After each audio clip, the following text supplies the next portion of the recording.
संविधान का भाग 3 मूल अधिकार से संबंधित है, मूल अधिकारों की विवेचना करता है। इसमें इसके अधिकारों के अलावा इसमें अनुच्छेद 12 और 13 जो है, अनुच्छेद 12 राज्य को परिभाषित करता है और 13 जो है वो राज्य के लिमिटेशन को तय करता है कि राज्य जो विधियाँ बनाएंगे उसकी अपनी क्या सीमाएं होंगी, उसे अनुच्छेद 13 के अंतर्गत बताया गया है। अनुच्छेद 12 यह परिभाषा है क्या? इस भाग में जब तक संदर्भ से अन्यथा अपेक्षित न हो, राज्य के अंतर्गत, यानी राज्य कौन कौन से होंगे? भारत की सरकार और संसद तथा राज्यों में से प्रत्येक राज्य की सरकार और विधानमंडल तथा भारत के राज्य क्षेत्र के भीतर या भारत सरकार के नियंत्रण के अधीन सभी स्थानीय और अन्य प्राधिकारी।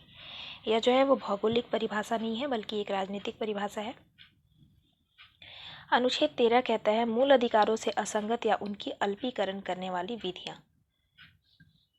जो विधियाँ, ऐसी विधियाँ जो मूल अधिकारों से असंगत हैं या उन्हें कम कर रही हैं, उन विधियों को लेके बताया गया है। तो पहला क्लाउज कहता है इस संविधान के प्रारंभ से ठीक पहले भारत के राज्य क्षेत्र में प्रवृत्त सभी विधियाँ उस मात्रा तक शून्य होंगी जिस तक वे इस भाग के उपबंधों से असंगत है। प्रारंभ के ठीक पहले की जो प्रवृत्त विधियाँ हैं, पहले की विधियाँ, वो अगर इस मूल अधिकार जो हमें प्रदान किए गए हैं उससे अगर असंगत है तो वो क्या हो जाएंगी? नल एंड वॉइड हो जाएंगी। दूसरा कहता है कि राज्य ऐसी कोई विधि नहीं बनाएगा जो इस भाग द्वारा प्रदत्त अधिकारों को छीनती या न्यून करती है और इस खंड के उल्लंघन में बनाई गई प्रत्येक विधि उल्लंघन की मात्रा तक शून्य होगी।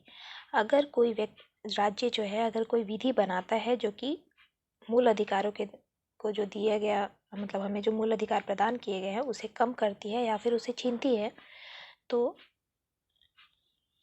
वो विधि भी जो है वो नल एंड वॉइड होगी, यानी शून्य होगी। आगे का अनुच्छेद जो है वो इसका कहता है तीसरा जो अनुच्छेद जो है वो विधि और प्रवृत्त विधि क्या है उसे परिभाषित करता है। इस अनुच्छेद में जब तक संदर्भ से अन्यथा अपेक्षित न हो, विधि के अंतर्गत भारत के राज्य क्षेत्र में विधि का बल रखने वाला, यानी विधि क्या क्या है उसे बता रहा है। तो विधि के भारत के राज्य क्षेत्र में जो कानून का बल रखता है वैसा कोई भी अध्यादेश, आदेश, विधि, नियम, विनियम, अधिसूचना, रूढ़ि या प्रथा जो है वो क्या है? वो विधि है।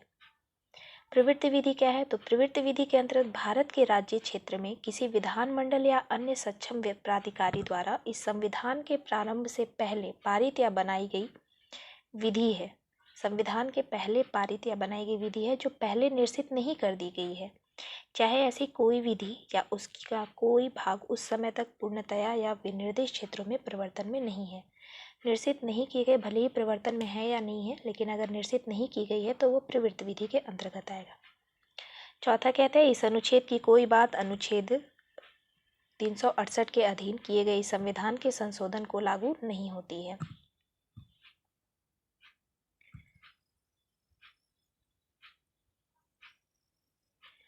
यह जो है वो चौथा जो है वो पहले से नहीं था, इसे ऐड किया गया है। कब? तो 1972 में ऐड किया गया था, 71 में 24वें संविधान संशोधन के तहत।